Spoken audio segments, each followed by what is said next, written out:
Okay, great. All right, we are live and we are on the air, and yay. So there's a lot. We're here in the United States, and we have elections, and we have Congress, we have Senate, we have House of Representatives, we have mayors, we have governors. Those are the things that govern this United States, and these are all people who, most of them, had gone to college and developed a life, and each one chose that profession. Yeah, so there's a lot of work, there's a lot of time, there's a lot of energy. You go to law school, you go to you become an apprentice under another senator or under a congressman or all these different things, and it really is quite a beautiful situation if it is applied. Yeah, the different offices and the way in which it is put together, the judicial branch, the way in which it's put together and how it's expressed and what it takes to get there is extremely noble. Yeah, it is of right relationship. It is truly of the right-hand path. Yeah, so it was established correctly, and through a long cycle of time, presidents and congressmen and others who have been corrupt and really don't uphold the standard that goes along with this process, they live and they exist and they go through their life, and we still keep pushing forward under this Constitution and under the initial process that was put into the making of the United States. Yeah, and all the states and every way in which it works. Yeah, so we have an elected reality of electing our president, and when we do that, we have a tendency to have an extreme sense of loyalty, like we're in some kind of a religion or a cult, and that if you're Democratic, you're one way, if you're Republican, you're the other way, and there's a standoff. They're almost diabolically opposites, but yet they're both human beings. They're both seeing the same subject. They both live in this world. They both have maybe children, they have wives, they have a normal life, but yet they see it very differently. Yeah, and it is, in one way, it is an extreme cult-like scenario. Yeah, the left-hand path. It has a very aggressive nature to it. It pushes more war, it pushes more aggression, it pushes. Yeah, its main thing is that it doesn't consider the outcome. It pushes ahead with an automatic response of anger. And it has instilled in it a conspiracy effect that is seeing the world as it sees itself. Yeah, it's not a good person. It's unloyal. It lies. It steals. It's corrupt. You know, so it thinks everybody else is. Yeah, and that's where we're at in that group of people. Yeah, if you live like that, you honestly believe others are like that, and then because you don't have a soulful quality, that becomes a glamour, and you literally go into a conspiracy of thinking that everybody's out after you, of the very negative qualities that you have in yourself. And mainly it's based on bigotry and processes of biases. So that's natural. It's human, yeah, because it's based on a place that, on a spiritual plane, in a spiritual way. Every living human being is spiritual. And in our spiritual beingness, we have these chakras. We have these qualities in us that are very, very spiritual. And the left-hand path knows these qualities, and they know that you don't know.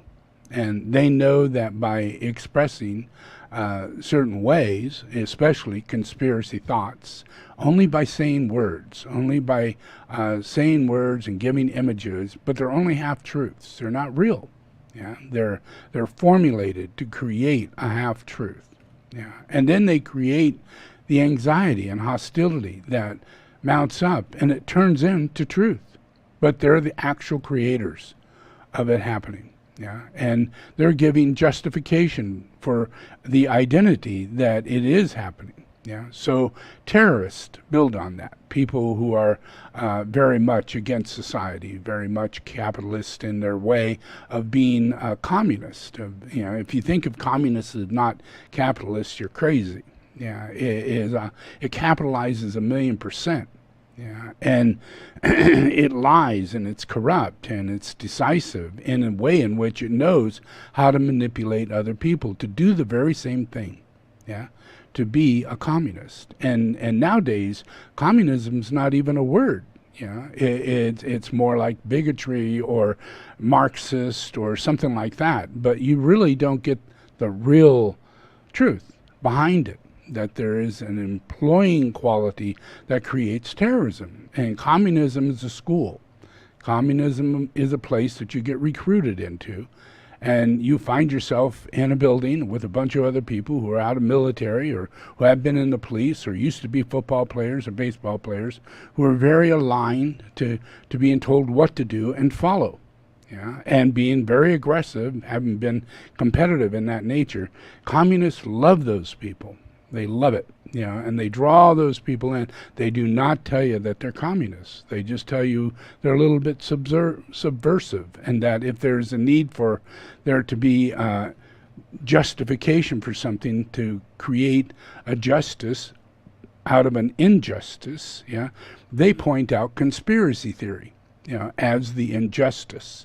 So then they get their black uniforms on, they put their black hoods on, and they all get together and they train as to how to use bats and how to start fires and how to make little Molotov cocktails and how to fill up bottles and cans, freeze them and fill bottles up with water and freeze them and carry them in your backpacks. And everybody stops and goes to the side and puts on their clothes all at once and pulls out their umbrellas. It's all very, very much organized. Yeah, highly organized. Yeah, and this is done through conspiracy theory, and it's done through communism. Yeah, that's why there is this left-hand path. Yeah, we have absolutely no idea that it is a subversive, inhuman, hateful quality that's found in communism. It's found in the energy of hate. Yeah, and the closest thing you can actually put to it, is communism. Yeah, so we have a guy, Trump, who feels very aligned to North Korea communists and very aligned to Putin, who was a communist, and very aligned to the Chinese, who are communists. But yet he sees himself as the head of it, which would be the head of communists, not the head of the United States, but a new country, a new government, a new way of seeing things. Yeah, and that's the evangelical quality. Yeah, the Antichrist quality that's brought through him, electing him, and creating this cult that's manifesting hundreds and hundreds of years. It goes all the way back to the burning of the American flag and wanting to keep people as slaves and starting a civil war. Well, within the next 8 months, we are going to either have a civil war or not. We have someone in the office right now who's building up not just a civil war, but a planetary nuclear war 3, an Armageddon. That's his job. That's what he does. Study it. He's an evangelist. He's in the job because he's an evangelist, and he's not doing this because of religious reasons. He's doing this because he's channeling. He is the left-hand path, and the more that left-hand path is using him as a tool, the more he turns into it every day. Yeah, and he becomes more and more. As time goes on, he's literally become a master of that left-hand path, even though he was a dickhead idiot just a year ago. Yeah, fumbling around, hardly able to hold a glass. But believe me, within less than 6 months to a year, he is going to channel a far greater force. That'll be the collective Antichrist. And it'll go into that man's body. And he will stand up against the whole United States and says, I will not quit being president. Even though you elected me out, I won't do it. All your ballots are not correct. They're illegal. you know, and he's going to create a civil war. And a conspiracy is going to be built up from this day on of massive numbers of people who are all followers of this cult. And the moment they say, no, he's not president, the conspiracy comes to a point. Yeah? He's right. It's all right. The whole conspiracy is true. Yeah? Now we're in a whole land of hate, major portions. If that number of people are close to electing such a person, and then they put all that energy of their sixth ray into the process of that person keeping his crown, keeping his position, yeah, and holding that. Yeah, and there are laws after laws after laws. This man could spend the next 4 years staying in the office of the president just through lawsuits. We watched it with Al Gore. He quit because he knew that it would go on and on and on in lawsuits. And the main thing is that he did not want to do the wrong thing. Yeah? And he couldn't know whether or not any of it. He's too close to the edge, so he conceded. Yeah? This guy's not a guy who's going to concede. Yeah? He's going to build things up in a way in which we're not going to be imagining the forces he's going to place on every single state. Yeah? Every place where there's a person, say he's a Democrat, this is a Republican, he's going to shoot Democrats or he's going to shoot Republicans, whichever one he sees the side that he's not on. Yeah? And he's going to have whatever to create aggression in that. And then he's going to put out advertisements saying, do you want to be in a world that's just like this? And he's going to use his own video of things that are happening in this day caused under his presidency. And then he's going to say, that's what's going to happen if you don't elect me president. Yeah? And the cult, the people who are holding on to that sixth ray, you know, is a major force inside of society. That's the biggest problem inside of society, is the fact that the solar plex is the dominating chakra inside of humanity. It's the one that is active, the strongest one that's active. Yeah? So that means that a person would be for the Lord 1 minute and not for the Lord the next minute. That's just how it works. You know, look at the process of Jesus. You know, his disciples, really nice guys, very close. For the Lord 1 minute, not for the Lord the next minute. Because it was sixth ray. These are human beings. They're under the force of the sixth ray. That's what Jesus was trying to explain. You know, you got to forgive everybody their condition because they don't understand. Yeah, they're under the force of the sixth ray. Yeah, they can't help but channel. Fear attacks them. They go into fear. Yeah, it puts them on their knees. They can't help it. Yeah, the level of force of pressure that comes in from the dark side when it needs to make its pattern manifest is overwhelmingly intense. And you hardly know such a thing is going on because it's subtle forces most of the time. But when it comes down to a time like this, you know, people are going to go nuts. They're going to, over just wearing a mask, they're going to flip out. And they do. Yeah. And at the same time, you know, the coronavirus is going up, up, up, up, up. Like right now.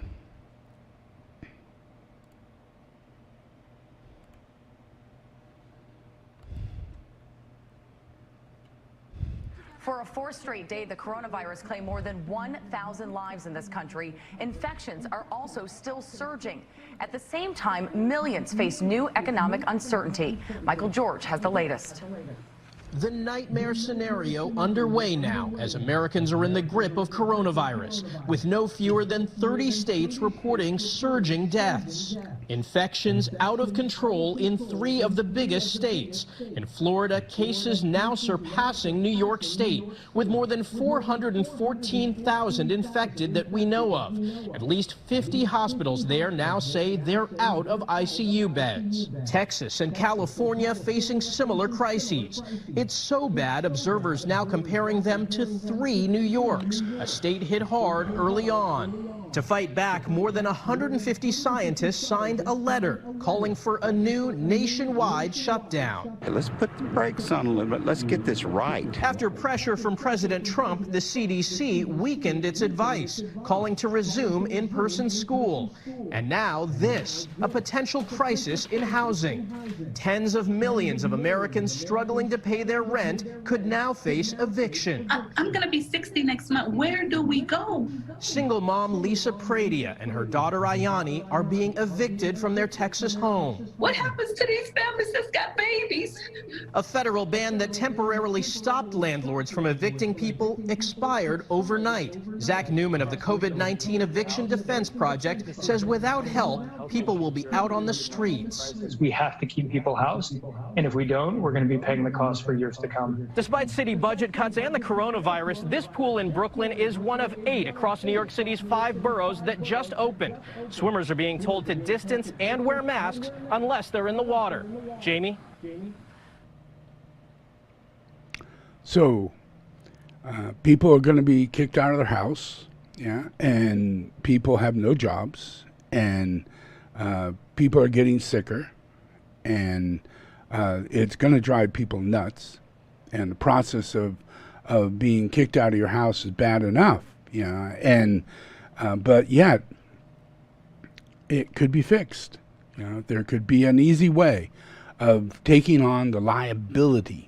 You know, you take on the debt, liability of humanity. You take a sense of responsibility, yeah?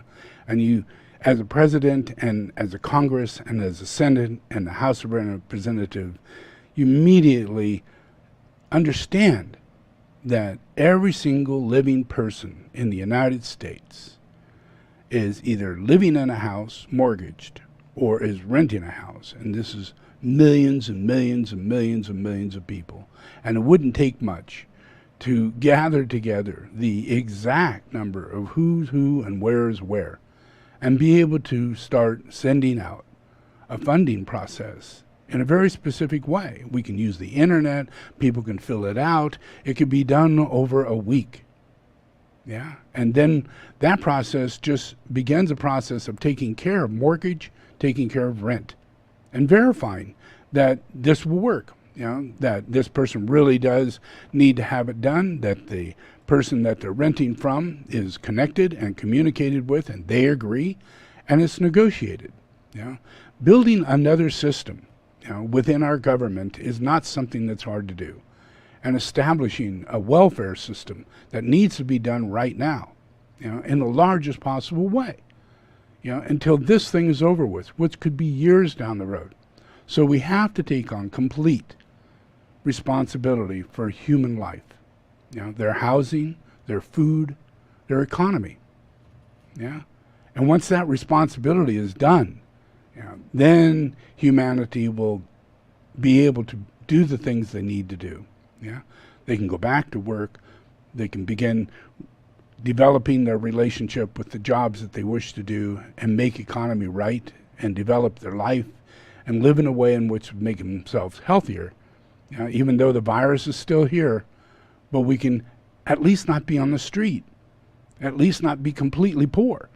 Yeah, at least not have everything fall out from underneath us and no support whatsoever, zero. You know, right now, what they're saying in the government is that what we would like you people to do is think about creative ways to make an income. You know, we don't want to give you money because that would inspire you not to do that, not to go to work. So first of all, we're going to pay your employer to be able to give money to you if you go to work. That's one way that they're going to, as an incentive, to get money to people. Not by giving people money, you know, because they actually believe, and they're saying this, that if they give you money, they're going to keep you at home and make you a lazy person who's not going to go out and benefit the job market. Yeah, and right now there's no job market to benefit whatsoever. Yeah, so none of that in real reality, sitting in reality. Yeah. The side that the government is playing right now, from the top, you know, and the circling relationships that govern that conspiracy thought that think of it as a conspiracy. Imagine people going, no, no, we're going to stop your food stamps because we think that you're just using that food stamps, you don't need it, all that kind of stuff, and that it's actually keeping you from going out and getting a job, yeah? Keeping you from supporting yourself. And we're not going to give you any money, too, because that would keep you from getting a job and keep you from going out and supporting yourself, yeah? Those are very common things that are said in a very left-hand government. And at the same time, they're whittling away money to big companies and big organizations and other funding processes of banks and different ways of doing their military might and doing things behind the scene that are putting trillions of dollars of taxpayers' money at work. And it's not going into general welfare. And when at a time like this, when we're in a coronavirus and we don't have welfare to step back on, and we have a president that's actually pulling welfare away, yeah? Pulling away welfare. Right now, we have a limit to how long they can hold people from keeping you from being kicked out when you're renting. Well, that just ended. The 30th of July, it ends. And everybody's got to go. Yeah, this is millions and millions and millions of people. So next month, when I'm teaching, we're going to be looking at masses and masses of people on the street, looking for places to live. And you think the riotings are bad now? Yeah, you think these people are terrorists, out there, like the president is saying, this is worse than Afghanistan, this is worse than Pakistan. These people are just a bunch of evil terrorists. They're not. They're human beings, average human beings that are out telling the government that they have to do something to help. And they're not. And that's all they're complaining about, that they want help. It's not about the police, even though that's part of it. But it's really about social reform and the need to help during a time of need. And that's going to get worse. But we have a problem. In this conspiracy process, in the process of communism and the process of a terrorist president, it initiates a movement, more and more, of people to work as a group to create terrorism during the time when people are peacefully marching and peacefully going down the street, peacefully carrying signs that are meant to be held peacefully. And then there's another group of people who are all on their own, and they're carrying signs that they pull out and make them into spears. And they have frozen bottles of water, and they have little Molotov cocktails, and they carry bats, and they're all a team. And they know exactly what they're doing, know exactly where they're going. I've been telling people that this is going on for a long time. And if we get into this kind of activity, they're going to be more and more and more there during the time that we need help. And they're going to turn it into everybody's looting and angry and violating human rights.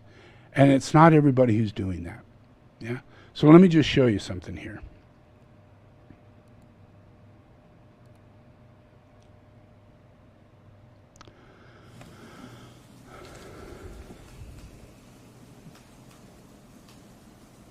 So here you can see minimal police presence at this location. We have police cars in the rear to protect the rear from any vehicles that may come up behind First Amendment protesters that walk down the streets, and they have been doing that throughout the last month and a half.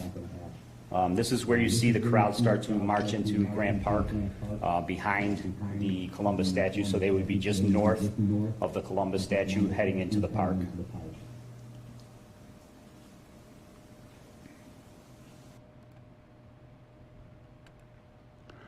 So these are seen, yeah, by police. They're seen as people who are First Amendment protesters, yeah. When you're a police officer, you go by law. You go by, this is what this is and this and that. You don't have a right to do this. Okay, you have a right to do that. Yeah, you have a license for this. This is legal for that. Well, the amendments are the same thing. And when we go out to protest, and when we go as a gathering, we're focusing upon the First Amendment. Yeah. It's part of what it is, what I talked about, the president, the Congress, the Senate, all those things. It comes all the way down to the people. And it's the amendments that bring the people into it. Yeah? We have a right to bear arms. Yeah? For a reason. For a reason. Yeah? Not for treason, but for a reason. Yeah? And most of the time we should not even have that need. Yeah? But if that need comes about, there shouldn't be a legal process that keeps us from defending ourselves. That's insane. Yeah? So we have a right to bear arms. That means we can learn martial arts, we can learn archery, we can learn how to use a gun, we can learn all these things guilt-free. Yeah? It's in the law and it's in the human rights of God. There's nothing wrong with it. Yeah? It's just the process. When you have this left spin process, a conspiracy comes up and it uses those very same things, as though this First Amendment is for us, our free speech. Well, that doesn't mean you can grab a bat and start beating the crap out of a cop. That doesn't mean that you can start terrorizing, looting, and stealing things and make it look like something else. You're actually creating an image. Yeah, you're creating an image, a violent image. Yeah, they're now fire, and all they did was that they, as a group, they would run in, grab the trash cans, fill them up with paper, light them, stick them there so that the police couldn't get any further as a barricade. You just watch it. They do that everywhere. And it's a group. It's not the people doing the First Amendment. They have no idea what shit's going on. They're just walking around. Yeah? And they're trying to carry signs, and they're trying to make a public statement. That's it. I mean, there's no time to vote. There's no time to call somebody and make a difference. You know, so you get out and you go about your rights. Yeah? And that's how we make a difference. Yeah? You know, so these people are doing this. But this is what goes on. And this is true. You know, these are good people. Yeah? And then there's this.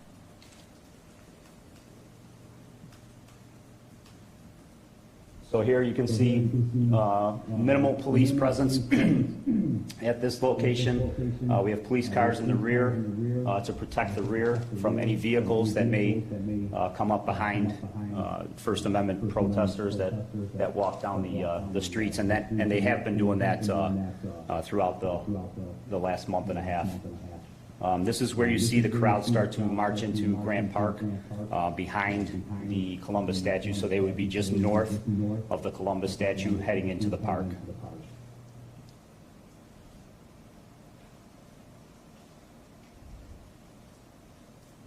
Okay, here's where we see the protests take a turn for the worse and turn into a riot situation. A lot of these individuals put up umbrellas and hid behind those banners among the foliage down the hill, so are shielded from our officers' sight who are on the ground. And as you can see where the arrow is pointing out, this is just showing an individual changing from his clothing into all black clothing. And you'll see as the video progresses how they form up and march toward the statue. So here, again, a lot of the protesters are moving in front to shield this group who are all changing clothes and preparing weapons to be thrown at the officers who are standing at the statue, which is approximately half a block away. And now, again, you see the protesters moving in a platoon-like fashion with the banner that is all connected by PVC pipe towards the statue. And here's where they start marching south in Grant Park towards the statue. The PVC pipe is then taken apart from the banners, and a lot of that PVC pipe was sharpened on the ends to a point, which was being jabbed at the officers up when they get closer to the statue, and you'll see a video of that.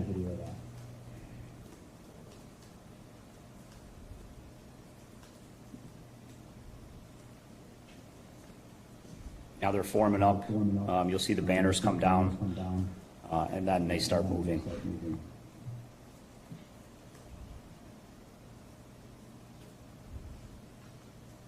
What What you don't see from this video on the back end is a lot of the bicycles that are forming a wall around the bicycle behind. So here's a gentleman dumping out weapons to be thrown at the police, and immediately they start multiple Those are felonies bottles of throwing water that are objects frozen. at the police who were standing on the statue. We've seen frozen water bottles, frozen cans of different types of substances, rocks, explosive devices, and then obviously here comes the PVC with the banner that was broken. Now this is all under the guise of Black Lives Matter, yeah, and Black Lives Matter, yeah, and people can go out and protest and everything. It has nothing to do with that, yeah. They're using that, yeah. So they're using certain things that are tags, yeah, things that connect into the process of conspiracy. Yeah? So we're thinking, oh, well, we're not thinking, but this is a movement, yeah, to instigate and take advantage of any given event, yeah, any event. And this event is one that has to do with taking down statues, yeah, because that's where they're at. They're there, and it's about preventing them from taking down a statue, yeah. And in all reality, the people who are going to do the walking and protesting, their intention is not really to take down a statue, yeah. It's the people like this that are highly sixth ray, highly motivated by conspiracy theory, yeah, that thinks, oh, that statue is part of this conspiracy. It's what keeps this thing going, yeah. It's the evil makeup of the whole thing, yeah. We've got to attack that, yeah. But that's not really being done by all the people in that city or all the people in America or mostly anybody, yeah. It's being done by these people in black, yeah, that are sitting in a room all planning this out, going, look, we've got to keep this going toward the communist Nazi reality, so that when people come out, they put on either a communist Nazi flag or they put on the Civil War banner flag, which is our representation of communism, yeah. Yeah, so it just keeps them in that mind of hate, yeah? And that's not what anybody's about. That's not what anybody's talking about, yeah? That's a very, very small issue. But when these people came out, they came out carrying guns and all kinds of stuff and made an aggressive issue about something that wasn't really an issue, yeah? And that became the manifestation of the conspiracy. So that became fear inside of people who are going to wear masks, keeping them from wearing a mask. Made them stronger. Yeah? Yeah? This is a conspiracy. I'm not going to do it. You're all following. Da-da-da-da. Yeah? All in a process coming from these people with their little black, umbrellas, spearing cops, throwing ice bottles and bombs, and everybody else is taking the blame for it. And it's not anybody else but them, yeah? And it's causing fear in conspiracy theorists, which are all people who follow Trump, yeah? Because he's 100%. That's all he talks about is one conspiracy after another. This person, that person, this conspiracy, no birth certificate, everything. It's just a conspiracy, everything that comes out of his mouth. Because he is such an asshole. He is such a bad person. He's got to make up conspiracies. Yeah, because if you knew the truth, you'd burn them. Yeah? If anybody should be electrocuted, this is the guy. But we're not going to do something like that. You know? He'll make it illegal before it ever happens, That's the kind of guy he is. He's amazing. So imagine, so this goes on and it gets worse.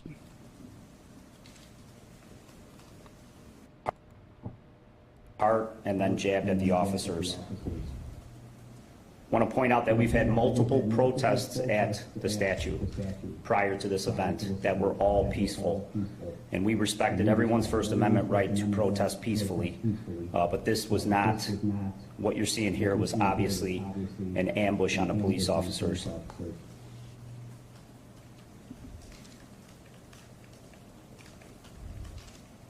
So within the group, there are people pushing carts and holding bags that had the items to be thrown at police. So they had multiple restocking of items to throw at the police, weapons basically. And here's another look from... How come you don't see this on statue CNN? looking out southbound. You can just see the volume that the officers were under, the volume of attack. Look at this. These police officers There are are multiple bicycle officers riders. injured, multiple officers concussed.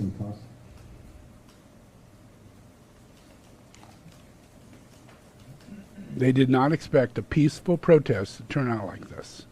Then I'd like to point out, there's the sticks being thrown. The officers, at one point, you'll see one of the officers move over, an incendiary device or an explosive device blows up near his eye, and you can see him walk away holding his eye.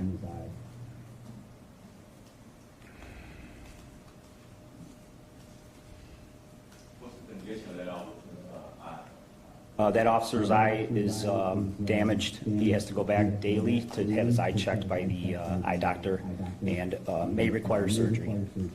Him right there is the one that he gets hit.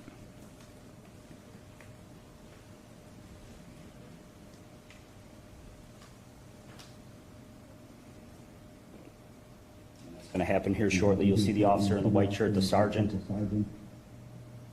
walk away holding his eye after that explosive device blew up in his eye right there. Here's more incendiary devices that were thrown at the officers.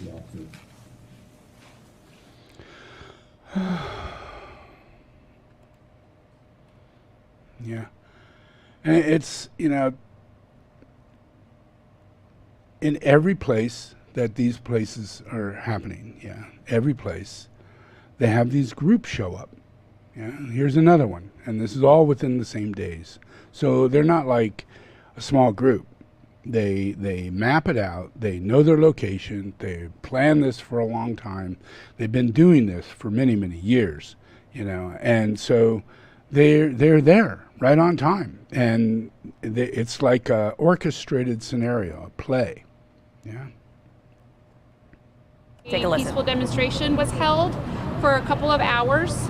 About 3 hours later, a secondary group of demonstrators showed up, and they were carrying baseball bats.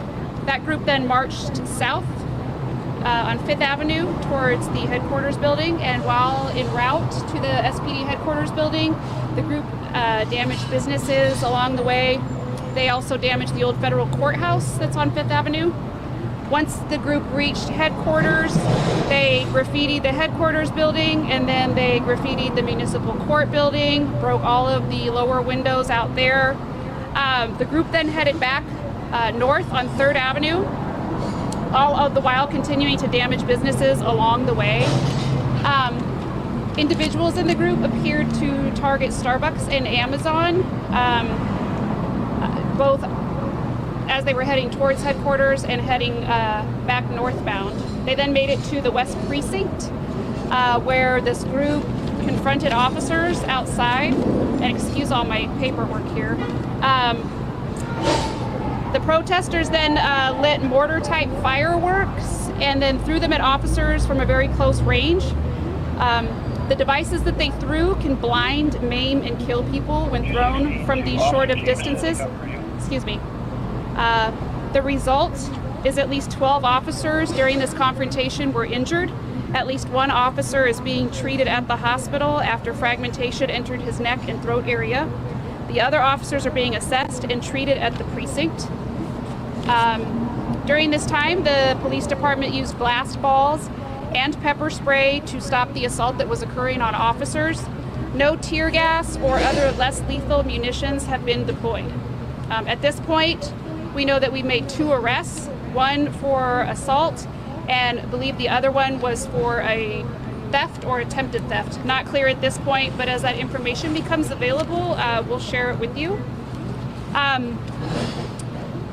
Once they left the West Precinct, the group came up here to the East Precinct, continuing on their path of vandalizing businesses and destruction. While along the way, when they got to the East Precinct, they broke out several windows of the precinct, as you can see behind you, and I think you all got footage of it. They then threw some type of pyrotechnic item into the lobby, which ignited a small fire that one of our community members put out, as I understand it. There were no injuries resulting from that fire. The group then went from the precinct over to Cal Anderson Park, where they gathered for a while and then dispersed. I'm told from the incident commander here today that this group appeared to be well organized, was a well organized and orchestrated group, that it was kind of a joint effort to target specific businesses and government buildings and do property destruction and vandalism.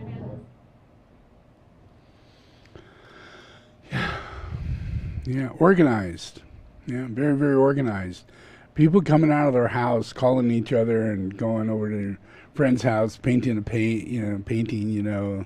let's stop this, help us with the coronavirus, we need more masks, something like that, that is what we should expect. That's going to happen. Yeah, but this is a setup. Yeah, they're using this as an opportunity. We're not in the world they say we're in. We're not living the conspiracy, so they got to literally build it up. And this is an opportunity for that kind of buildup. And he's starting now saying that he will not accept mail-in ballots. He will not accept, the way in which the voting system's going to, he's already saying it, And it is going to be mainly voting by mail because people can't get there.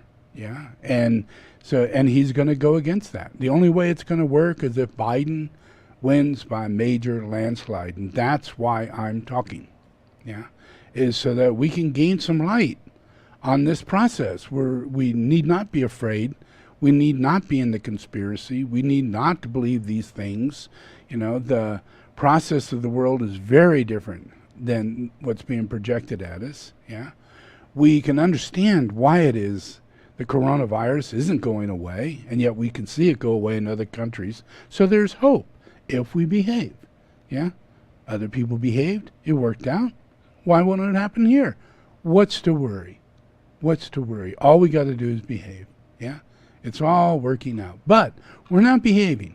We're inside of a conspiracy. We got some really crazy-ass people running around and a president who will not wear a mask. And not only does that president not wear a mask, but he turns a conspiracy theory into Dr. Fauci. And he starts putting out these conspiracy things as though he is there to keep people from their rights. Yeah? As though he is telling all the wrong things, yeah? And, he had to be let go of. He can't be trusted,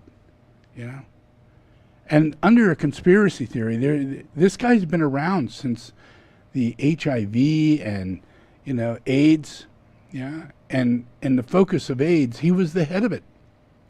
Yeah? He was the guy, just like he is today. And he got a lot of flack. Yeah? I remember it. Yeah? I remember him getting flack and everybody going, well, you're a homosexual lover, you're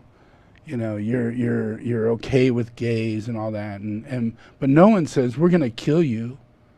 No one says I want to take your wife out and kill her. I want to kill your children. Yeah, I know where you live. No one did that.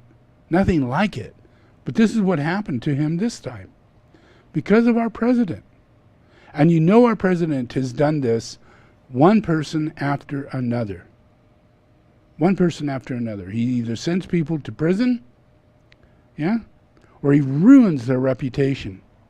And as he fires them, he says all these terrible lies about them.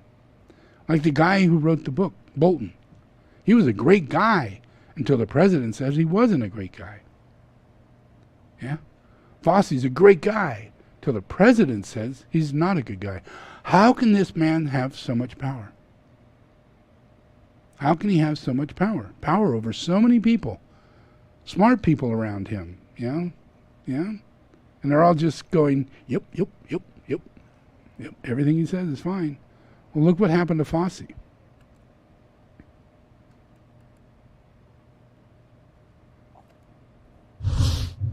You know, back in the day of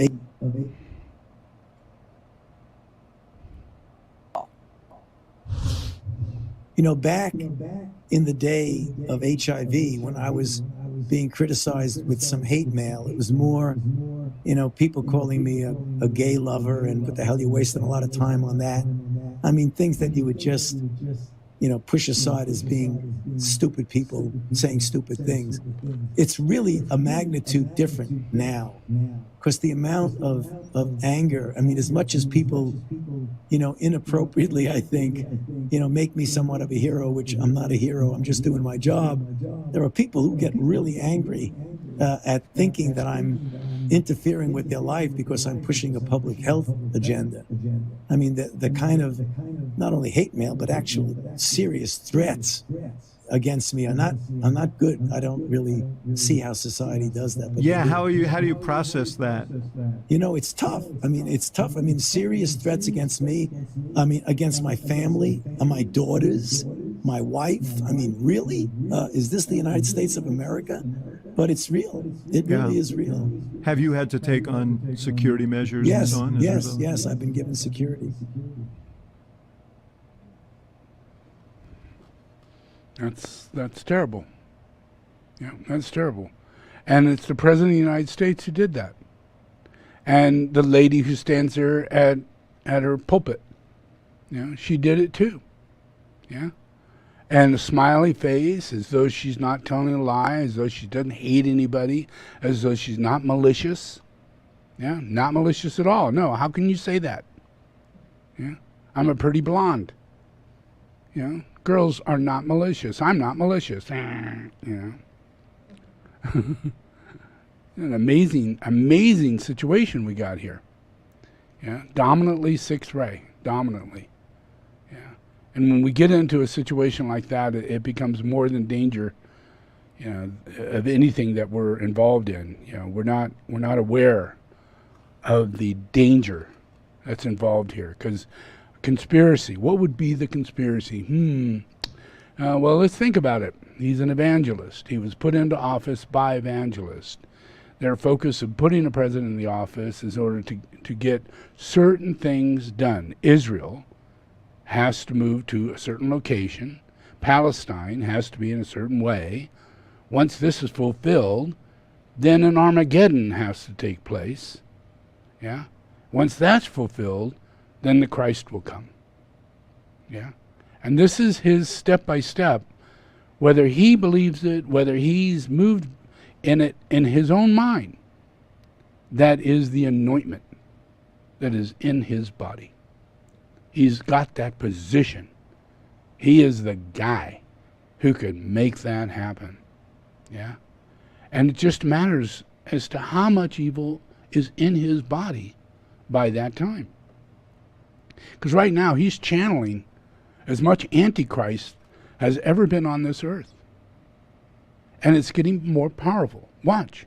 In the next 3 or 4 days, he's going to speak clearer. He's going to walk better. Yeah? He's going to look as though he should be president. Yeah? Because it's a characteristic when you're possessed, whether you're gay, yeah, or whether you're transgender, you're manifesting into a character, a morph into a character made manifest by the Lodge of the Dark Lodge for its purpose, yeah, to fulfill a purpose, yeah. And he is in motion to fulfill a purpose.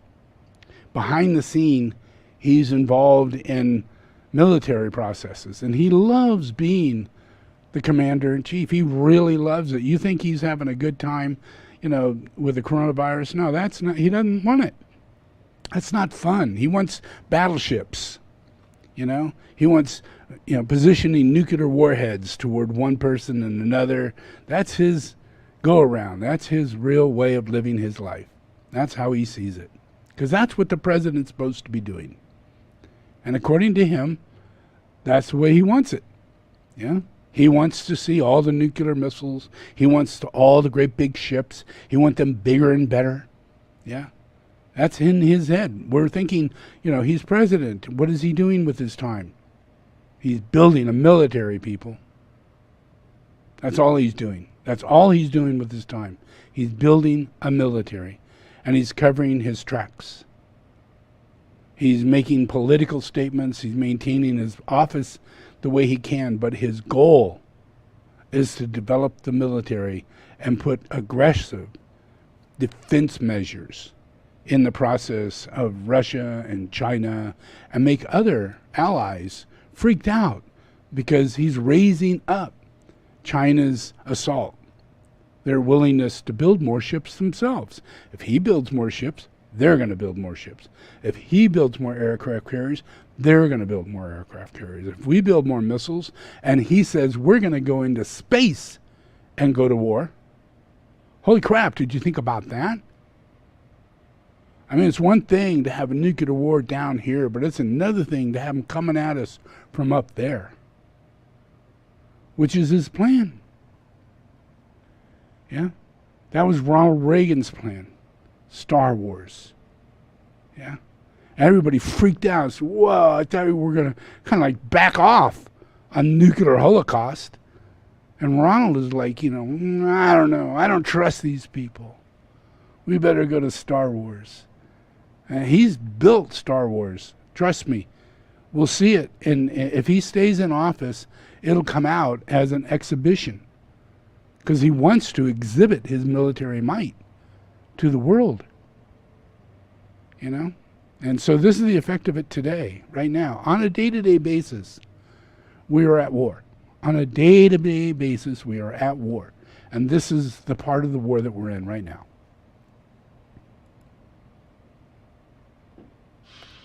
China hit back at the news of the European nations ordering key ships in their fleets to sail to the disputed sea area. Major General Su Guangwei, China's defense attaché to Britain last week, said, if the US and UK join hands in a challenge or violate the sovereignty and territorial integrity of China, that would be hostile action. The 9-dash line encompasses most of the oil-rich South China Sea, which China has belligerently claimed for itself. This claim has infuriated neighboring countries like the Philippines, Malaysia, Vietnam and Brunei. Franz Paul van der Putten, a senior research fellow at the Klingendale Institute, an independent think tank in the Netherlands, said, until a few years ago, European countries preferred to keep a low profile on regional security issues in East Asia, but under the present circumstances there is a new urgency to be involved. Sending warships to the South China Sea can provide European governments with more leverage when it comes to dealing with the US and China on geopolitical matters closer to home. Paul van der Putten's assessment comes after Britain, France and Germany said in a joint statement late last month that they were concerned about the situation in the South China Sea, which could lead to insecurity and tension in the region.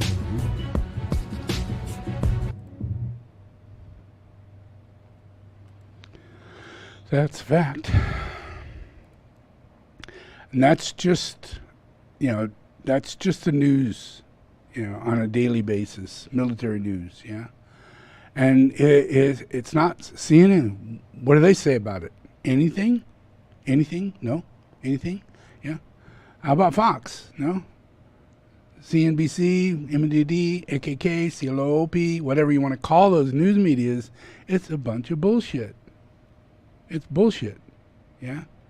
There is real news out there, and it's worthy of being witnessed and seen and understood. Yeah? And I'm taking a lot of time to pull this together, and I'm going to continue this process, and I'm going to start adding in an extra day in order to give everybody a little bit more understanding as to what the news really is. Because you're seeing all this news, and you can get swayed that, maybe this is really bad, but that's nothing compared to just having him in office. We have a nuclear war in process. Just having him in office, we have a nuclear war in process. Yeah, so it's beyond vitally important to get this man out of office. Yeah, because there's more to this than what we know. We all know this military thing. We know presidents come and go, and they come and go usually every 4 years. But on the other side, or on the right-hand path, we don't know that there's a hierarchy. Yeah, we don't know that Christ incarnates. Yeah, we don't know that Christ has an office, and that Christ is the head of the government of the United States. We don't know this, but he is. Yeah, and that's something that will slowly but surely become real. Yeah, yeah, because every state in the United States has a soul. Yeah, it has a soul and a personality. And it's the planetary logos that takes the office of the Christ. And the office of the Christ is the world teacher. And I don't care if you're the president or a congressman or a senator, your teacher is the world teacher. And it doesn't stop at the president. It goes one step further. And it goes into the right-hand path, to where we dwindle down this reality of capitalism, yeah, into a real world, into a world that we all appreciative and in right relationship and welfare and understanding and right reality as to how we're dealing with economy and how we're dealing with ecology, and that the two are the same. Yeah, and it's difficult for people in politics to figure it out, because they're not scientists, they're not ecologists, you know, they're not all those things. But the world teacher is. Yeah? Yeah. So in the year 2000, I was given the position of world teacher. Yeah? And you can see this paper this guy's holding. And this is about 30 of the highest masters of Tibet, all signing a declaration that I am the Buddha Maitreya, and I hold the lineage of the incarnation of Buddha Maitreya, which means all my future incarnations have an office, have a position, and it's been established. Yeah? So the office of Christ was established right here. Yeah, established there, on the top of Letong, all around Tibet, and inside of Nepal and India. Yeah?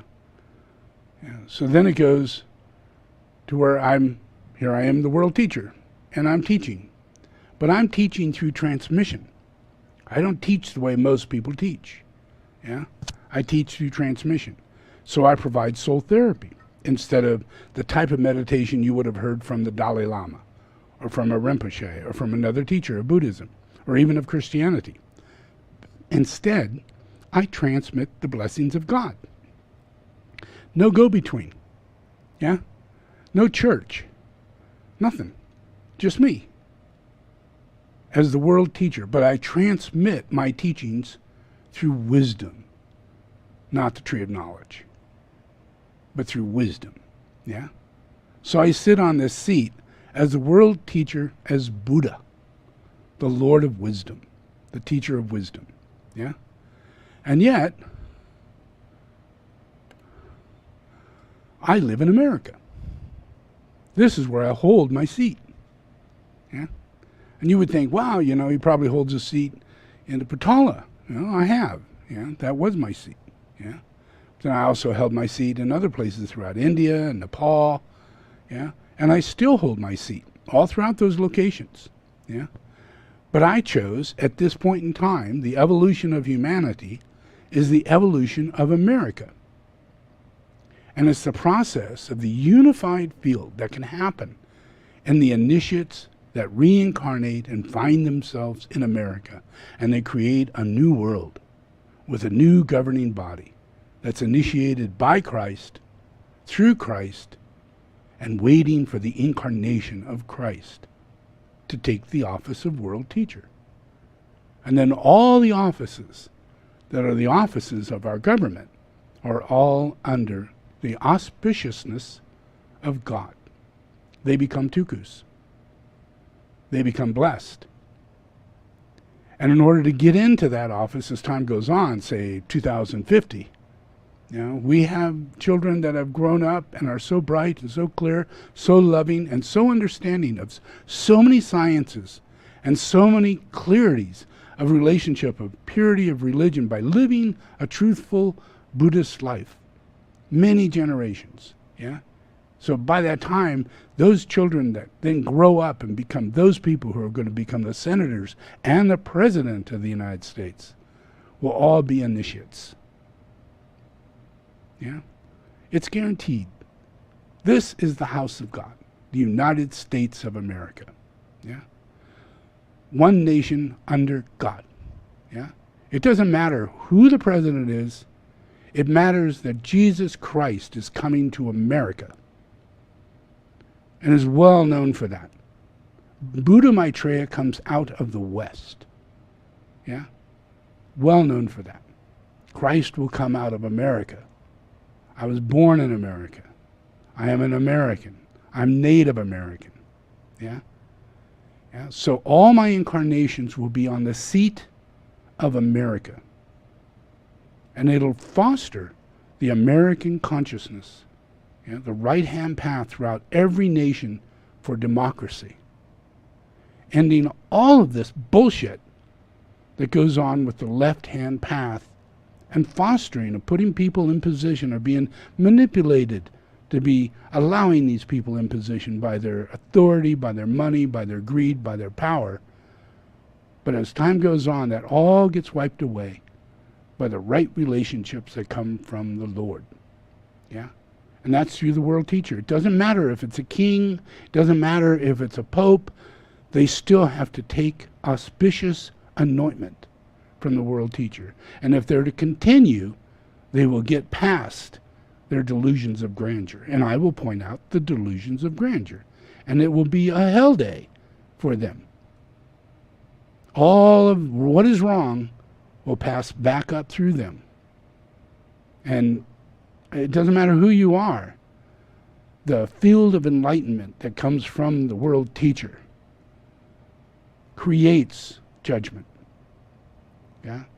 So it's not a matter of me going around saying this is wrong, that's wrong. It's just a matter of me anointing and bringing everything into the light. And it finds in itself the impurities that it's done. And they foster a way out. Those demons make manifest into that person's mind, into their emotions, and into their physical being. And it wraps them up in a very terrible karmic event. Imagine Michael Jackson or Sai Baba. None of them expected to go the way they did. But it was their event. And no one knew that they were actually being judged. And that no one knew who they were. No one knew what was going on. Well, the same thing's going on now. So we're going to move forward, and we're not going to vote Trump in. And we're going to get past this process, and we're going to do it in such a high degree, that he has no legal right to say that he can't be president because it was all done in a sham. It'll be such an enormous, complete wipeout, like 100 over 1. And it's his vote. His wife didn't even vote for him.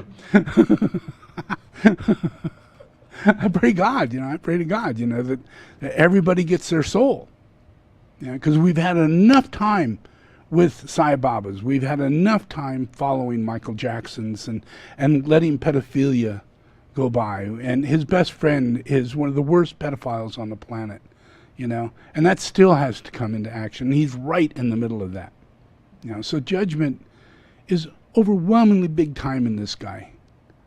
It's not like, oh boy, I always win. No, not this time. No, he's not going to win.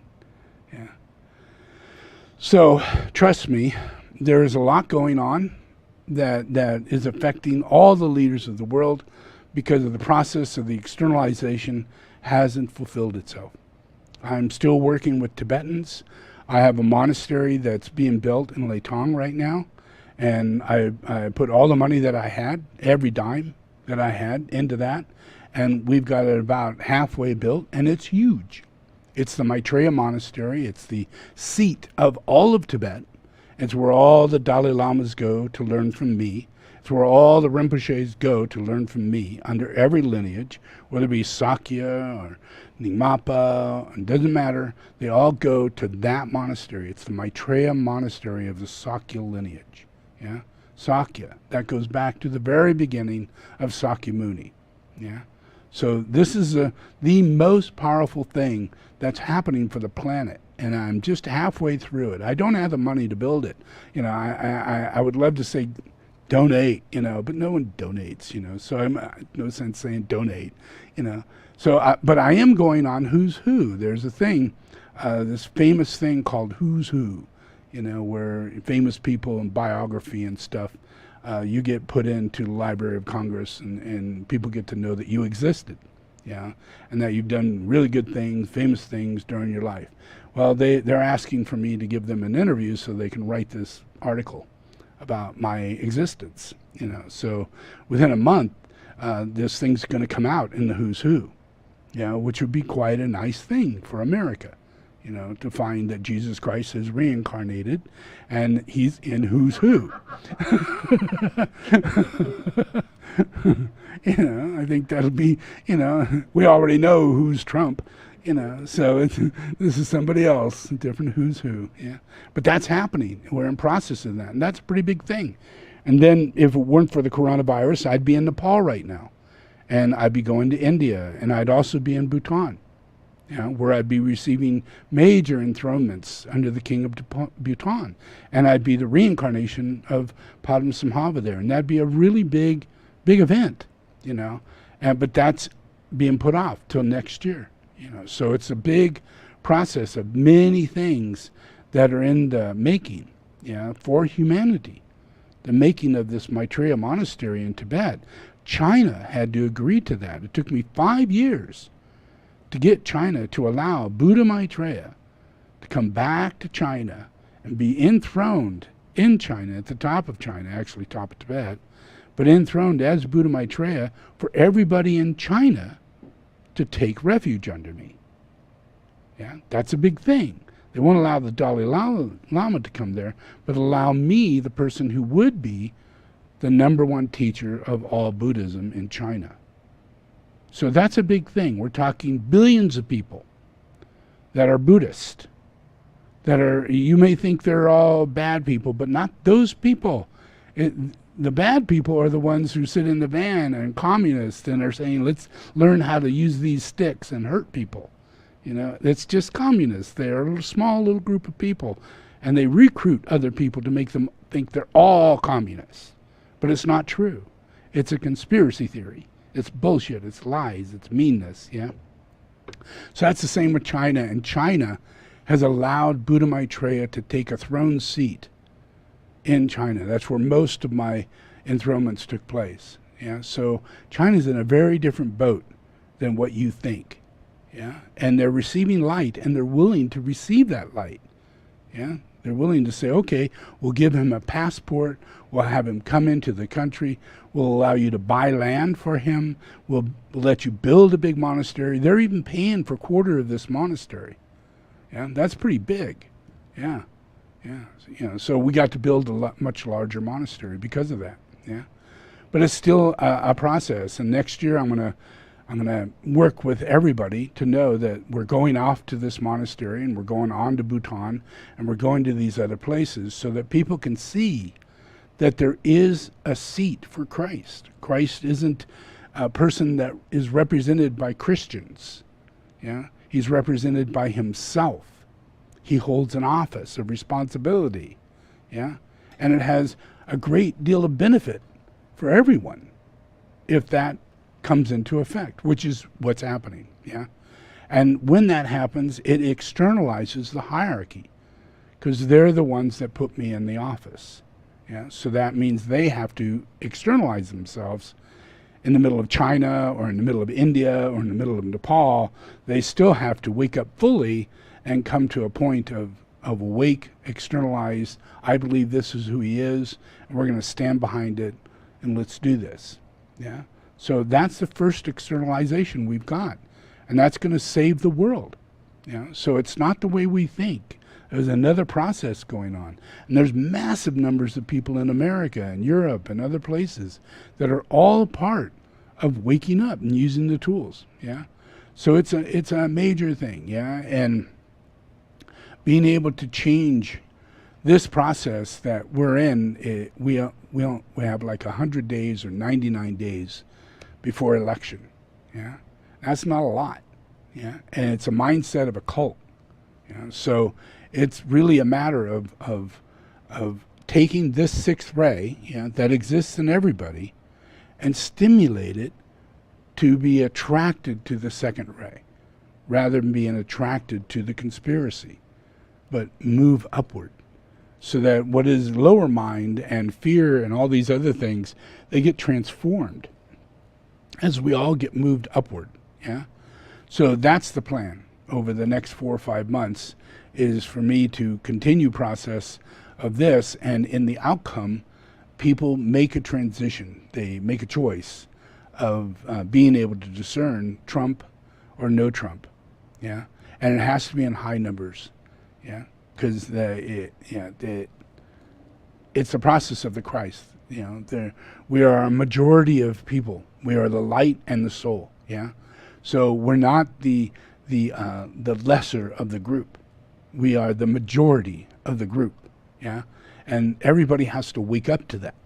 Yeah, it is important. The government is not the body that governs. It's the people, and the people is the majority. And they govern by soul.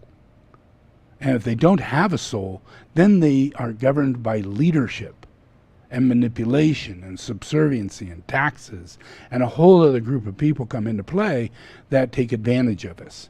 Yeah, because we're not doing all we need to do to be creative entrepreneurs who are doing the right thing in our community.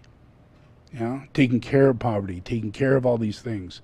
We take care of these things, we initiate more and more welfare programs inside of the government if we do it inside of our state and do inside of our group. Yeah. But if we don't do that and we think it's going to happen from them and it all gets taken care of, then we're being moved through this sixth ray of being followers and not actively doing anything. You're thinking our taxes is taking care of it or something like that. We have to raise our consciousness up to know that we must not give to the church, we have to give to the poor. Yeah? And we have to seek out who that is and raise them up and make that the opportunity of our service. Yeah? So let's meditate.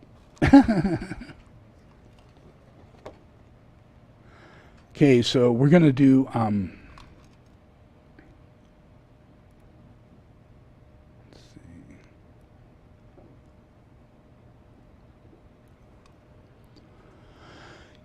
the alignment of the 7 rays of God.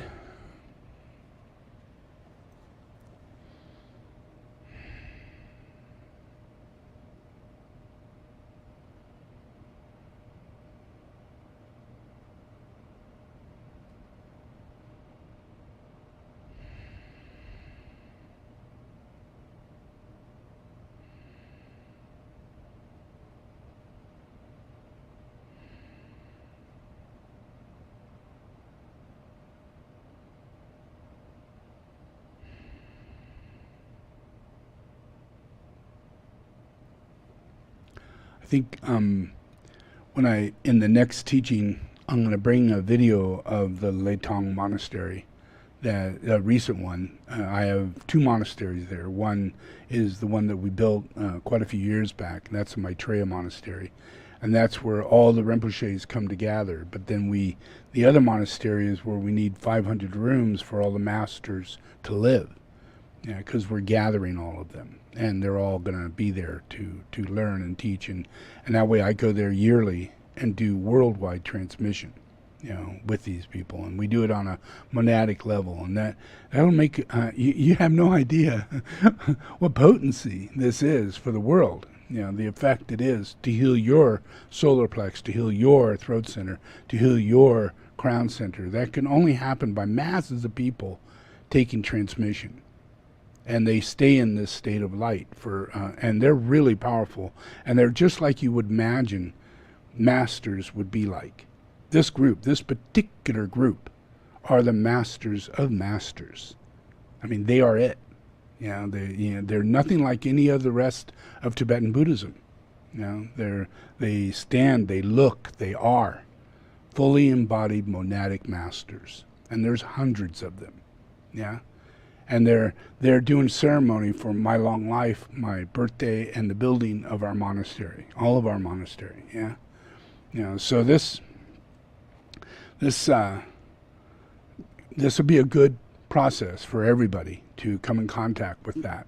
Their puja, being able to see them and experience them. Because if we can help to elevate this, helping the masters themselves. I built my monastery, but they have theirs. They live there. They have to live there in the Himalayas for a reason. And so in helping to establish their monastery, as that connects with the United States or the rest of the world, and people are actually willing to do a GoFundMe or something like that, knowing that this is the monastery and we need to do a GoFundMe, and it's $5 million. Not $5,000 or $500. It's $5 million. We're talking 500 rooms, and each one costs $200,000. So that's just a little bit. It gets us through the first 2 stories, and the expansiveness is 500 rooms, if you can imagine. That's a heck of a lot. It's a major university, with all masters in it. So, and this means these people reincarnate and come back, and they live, and they foster this unified reality of Buddha with Buddhism. And it's done through transmission, through soul therapy, on a planetary scale. So once we pull this off and come together and do this in a transmission way, then we have abilities to bring those links into the Native Americans. Because the Native Americans hold the process of the first, second, and third initiation. Masters of Wisdom hold the third, fourth, and fifth initiation. And they really can't hang out in America. They can't hang out in Florida. They have to be where they're at in order to do their day-to-day reality of high fourth, fifth, and trying to make it to a sixth, which is really, really difficult, but it's not impossible. I don't have anybody who's ever made it to a 6, and I'd be really, I would be really happy, when that happens. Because then we've got people who believe in Earth service, and the 6th initiation is the delusion that there are other options. 7, actually, other options, and there aren't. There's only one, but I'm on the other end of it, and I've been through the whole thing, so I know what the answer is. You may go with one, then you go, oh no, then you got to learn as to why that's not it. Then you got to go with the other one, then you got to learn. So this could take you eons of time to get through that 6th initiation, because it leads you to planetary service. Are you willing to live forever in reincarnation? Are you willing to do that in Earth service? Or are you going to seek sentiency on a planet of nirvana? Or are you going to go into some other state of consciousness and not have to take a physical body? All those things these are the options that you can take in the 6th initiation.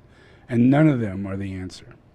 Because it's the 7th degree initiate who never disincarnates, always in a state of incarnation through reincarnation or staying in incarnation. So your teacher doesn't have that as an option. Does that make sense?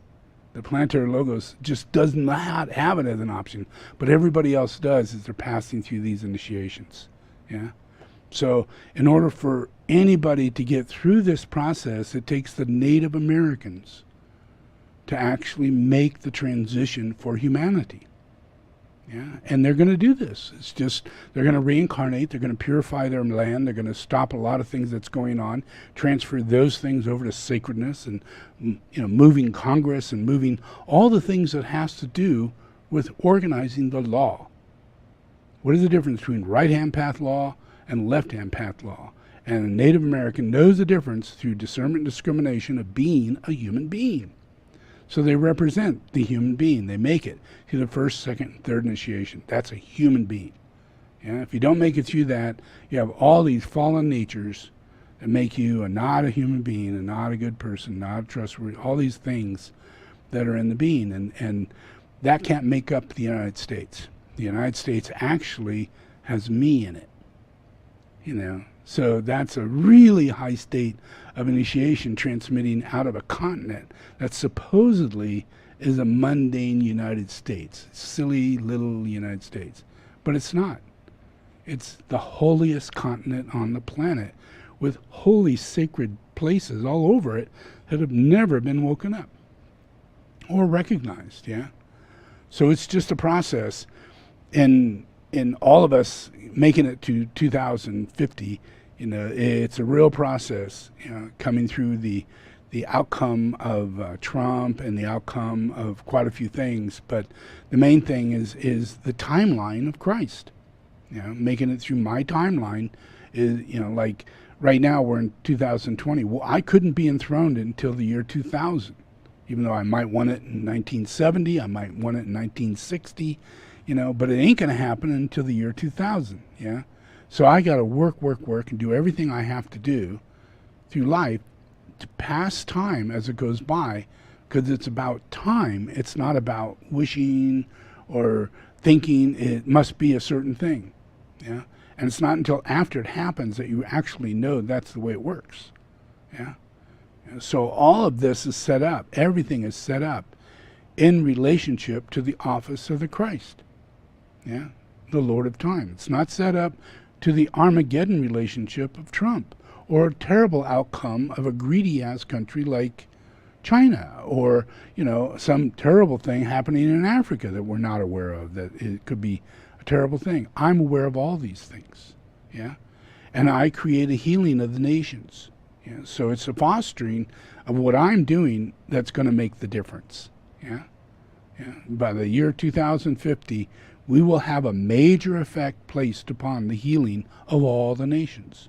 And it'll happen because Tibet is woken up, the monastery is built, I am going about, walking around, everybody knows I exist. I have an office in Washington, D.C. I have an office in most major places where there are kings or heads of state or things like that, where I can go in and I sit and I communicate and I transmit.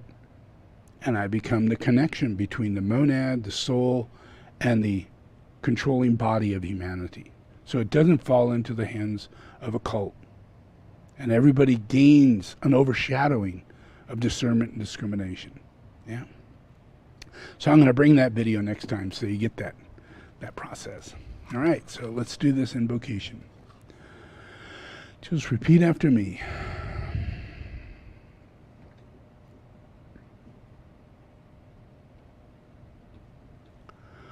I invoke the power, the love, and the wisdom of my ashram, soul, and monad.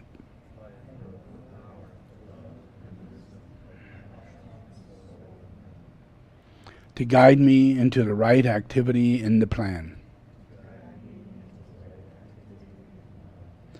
To clarify and stimulate my mind. To transform and transmute my feelings and emotions.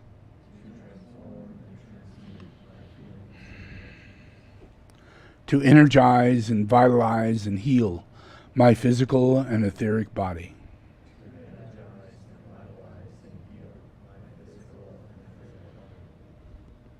So there is a normal flow of energy in my physical and etheric body.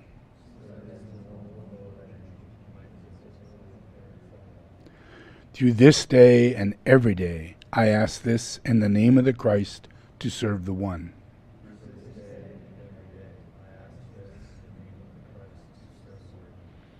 All in the name of the Father, the Son, and the Holy Spirit. Amen.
seven rays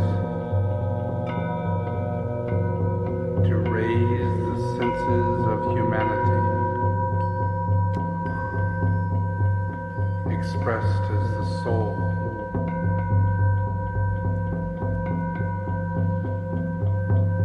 Okay, take a deep breath. I invoke the sense of hearing in the seventh ray. Hearing the word of God, the word of power.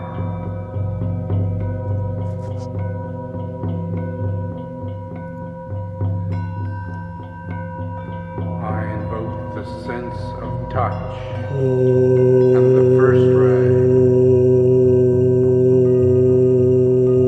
as the finger of God.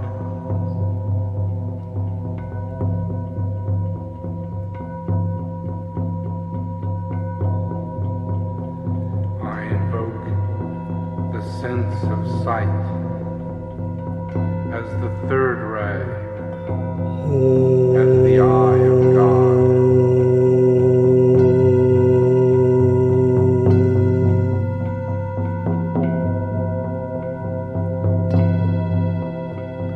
I invoke the sense of taste as the sixth ray, as the desire of all the nations.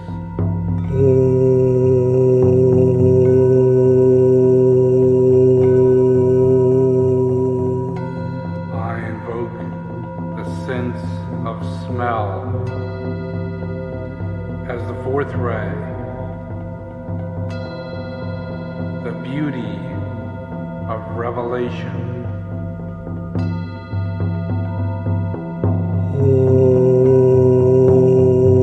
I invoke the sense of intellect as the fifth ray, as the knowledge of God.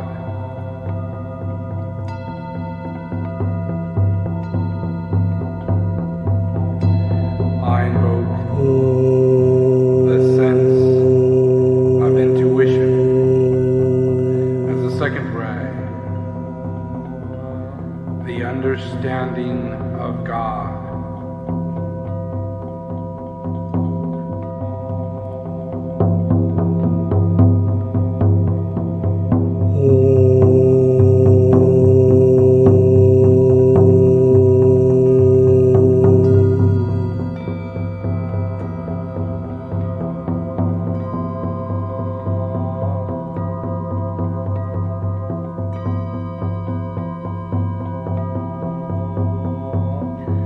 I call upon the synthesis of the seven rays to be expressed through your personality.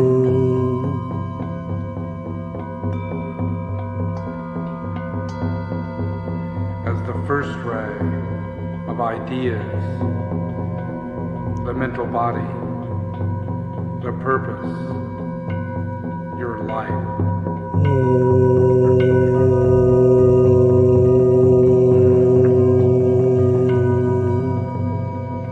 Second ray of ideals, the astral body, and your quality.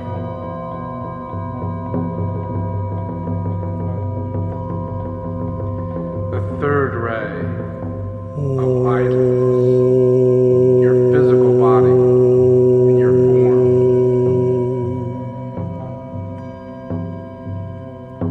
The fourth ray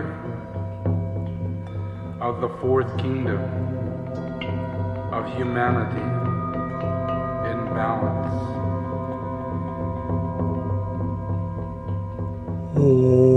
The fifth ray, the third kingdom, the animals.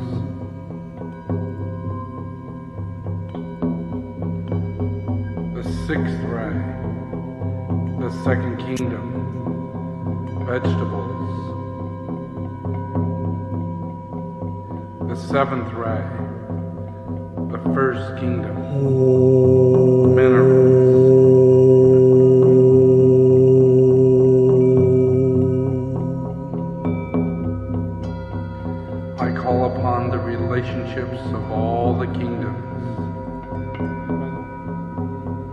to penetrate the personality of humanity and express its collective soul.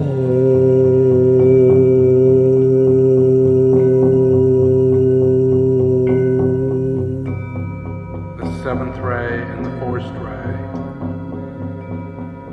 as the mineral kingdom.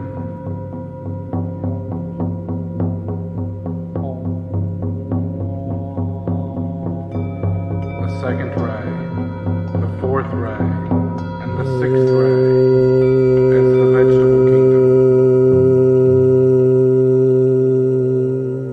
The third ray and the sixth ray as the animal kingdom. The fourth ray and the fifth ray as the human kingdom.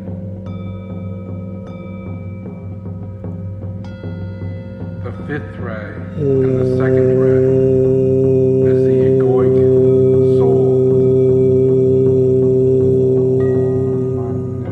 The sixth ray and the third ray as planetary lives. The first ray and the seventh ray as solar lives.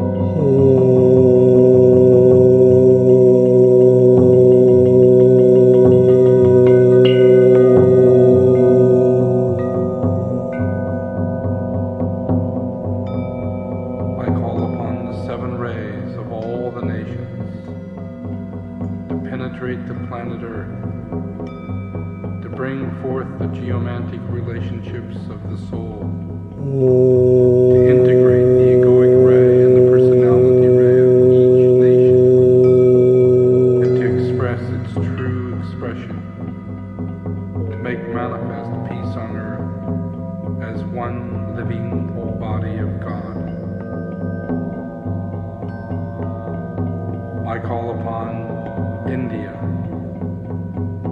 to bring forth its fourth ray of personality and to integrate its first ray of soul to manifest the hidden light.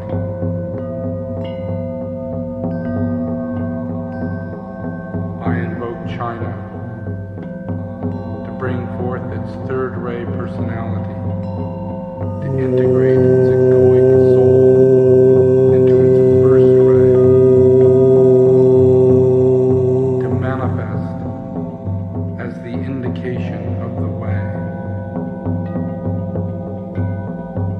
I invoke Germany to bring forth its first ray of personality, to integrate its egoic soul of fourth ray,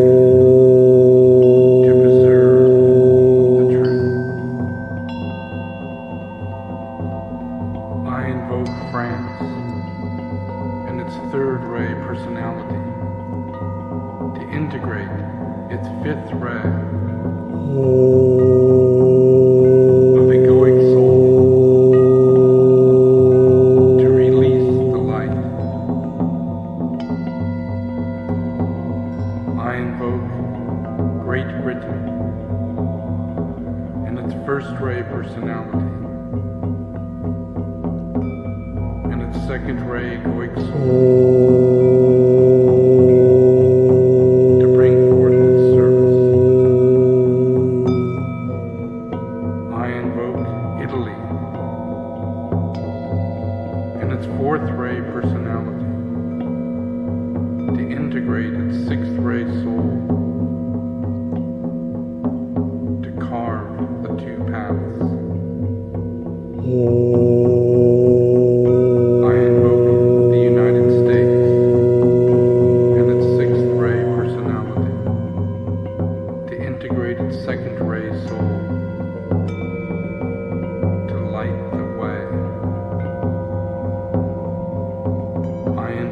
Russia, and its sixth ray personality, to integrate its seventh ray soul, to link the two ways. I invoke Australia and its fifth ray personality to integrate its fourth ray soul and serve the lighted way. I invoke Spain and its seventh ray personality to integrate its sixth ray soul to disperse the clouds. I invoke Brazil and its second ray personality to integrate its fourth ray soul to hide the sea. I invoke the entity of this planet, the planetary logos, to incarnate the life and the beingness of this planet. I invoke the expression of the second ray force into both the personality and the egoic rays of the nation and the personality of the egoic ray of humanity, to fuse itself and its light into its healing process. I invoke the esoteric law of solar energy to make manifest the cosmic force of light, love, and peace.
Okay, just relax.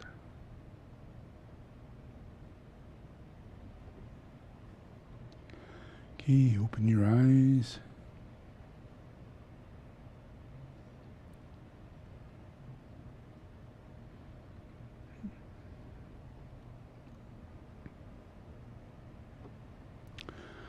All right, so there's a lot, to cope with.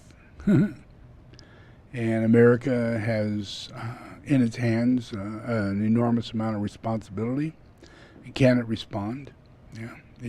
Does it have the ability to respond in the soulful way to make a difference? Yeah. Or what?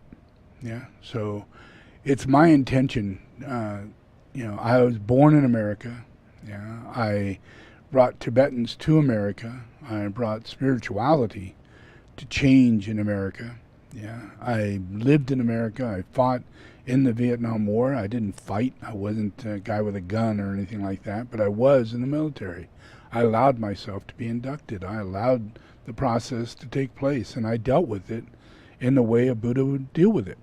Yeah, and in that, I believe I gave great blessings to America by not going against America, not going against what goes on. I mean, I'm a Buddhist, and I certainly don't believe in going to war. I didn't want my brother to go to war, but I was drafted. Now, what do?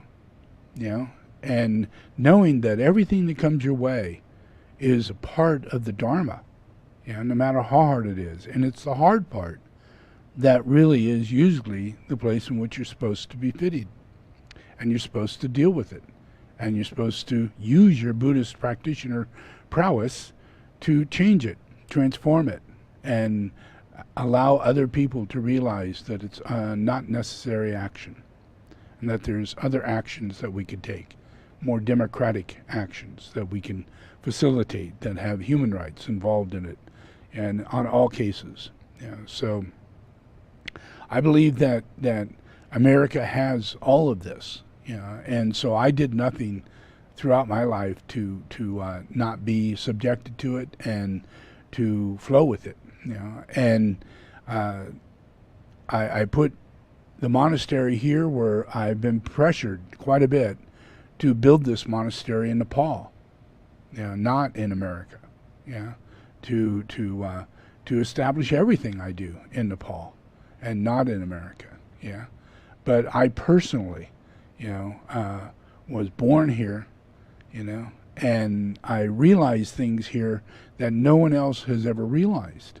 And from that, I realized the ancient history of this planet and its origins of where the pyramids come from and how old are these American Indians and what is 40,000 years to a group of people? That's a long time, Well, how about even further back? Is there a possibility of 5 million years to the group of humanity? And have we actually had civilizations that are millions of years ago, not just tens of thousands of years ago? Being here on this land allowed me that Akashic records. Right here in Kelseyville, on this land at Clear Lake, the oldest lake known to man, in the whole world, where we have fossils everywhere. We have the oldest trees on the planet, and bottle rock is everywhere, which comes from the oldest of volcanic activity, and it sits everywhere. So literally, this place is older than anything. And so I receive Akashically from the origin of this planet by living at this point. Not living in the Himalayas, not living in Nepal, because that's not the origin. This is the origin. This place. This location. So I am that person who has the ability to seek out and find and be led to and accept that process. So when I was led to Kelseyville and that I was supposed to start my monastery in a small place like Middletown, that was far-fetched. Even though as I looked into it, I found that some of the biggest gurus on the planet had their monasteries here. So this isn't an unknown thing around that. There's an extreme amount of spiritual energy that comes from this land. And the native Pomo Indians are the most peaceful Indians on the planet Earth, most peaceful people on the planet Earth. Historically, 40,000 years worth of peacefulness. Never had an aggressive reality. And does things, crafts things with their hands and their mind that you would never imagine. And it's those abilities that can make the pyramids. The Pomo Indians. It's locked into their nature. It's in their DNA. And it's just locked in. They just keep reincarnating. And they reincarnate in other bodies of people who come here from Europe and out of Canada or other countries, because there are literally hundreds of millions of Indians that used to live here. So, and they don't just fly away. They come back, and they come back in the form of a European or a Jewish person or a Muslim person, and they're completely confused. And as we heal this nation, in the process of helping people let go, accept their divinity in their nature and become American. Be what America is, which is the simplest person, not the capitalist person who owns the biggest mansion and, follows, people like rock and roll stars for their rich and their fame and the football stars and everything. As time goes on, we're not going to be known for that. We're going to be known for our spiritual integrity and our minimalism and our ecological attitude and our way of living in small houses and having lovely families. And when you marry forever, and you reincarnate and you find that person again, and you go on and on and on and on and on. That's life. That's life. That's how it usually works. Yeah? Married couples die not far from each other, and they usually don't get married at the same age. Yeah, because their previous lives were off sync in that way. It just works like that. It is that way. That's how the good Lord makes it happen. Yeah? And we're not in the world of conspiracy. We're in the world of the Lord. Yeah? And this America is the #1 place where virtues will establish. And Tibetan Buddhism is where I created the value of collective body of virtues. All my work was to heal people to develop virtues. From the first initiation up to the 5th initiation was develop virtues. So as I collect this energy, and they're pouring that energy into the embodiment of this particular person sitting here, yeah, that they see to be Buddha, and they do all their prayers and everything, and those prayers transition over to the prayers that I'm giving you now. Yeah, the ones that are in English. Yeah, the ones that you understand, and the ones that they understand. Because a great deal of my work is in Tibetan pujas. Yeah, the dispelling of world glamour was put into Tibetan puja in Drepung University, and handed to the Dalai Lama with a vajra. Yeah, saying this is from your teacher, you should read it. Yeah, and it's the dispelling of world glamour written by me. Yeah. And that's their first puja. And every single puja that I do, they want to turn them into puja books and have that begin their process of being in my dharma. Yeah. So everything that you're listening to now will be absolutely amplified by 1,000,000 times through the masters of wisdom as they begin chanting the same words with understanding, knowing the rays, and healing the nations the way I do. Yeah. Right now, they have no idea on how to heal the nations. They have no idea. Yeah, I do. Yeah, and once we get this moving, we have an enormous change in the transmission of humanity. Right now, you're open to cults because you have a strong 6th ray, and cults are everywhere. Look in every nation. There's a Jesus everywhere. There's a Messiah everywhere. There's this. There's that. There's the Walking Dead. There's ghosts. There's poltergeists. It's all over the place. Yeah. Well, that door is closing. Yeah, and as that door opens, it makes it available for people at a higher initiation to come closer to humanity and begin the teachings. Yeah, right now, I'm the only one who can represent those teachings until everybody's healed within just the first initiation. If I can just get people to move toward minimalism and turn away from the left-hand path of conspiracy. Don't be a prepper, don't prepare yourself to go to Mars, don't take any of those. I don't care if it's Elon Musk or whoever it is. It's bullshit. It's nothing that's going to happen like that. But live your life and enjoy and build spaceships all you want. But don't go into a conspiracy theory thinking that the world's going to be destroyed and there's no Jesus Christ. Don't add that in there. Yeah? All right? All right, Kate. Enjoy. Thank you.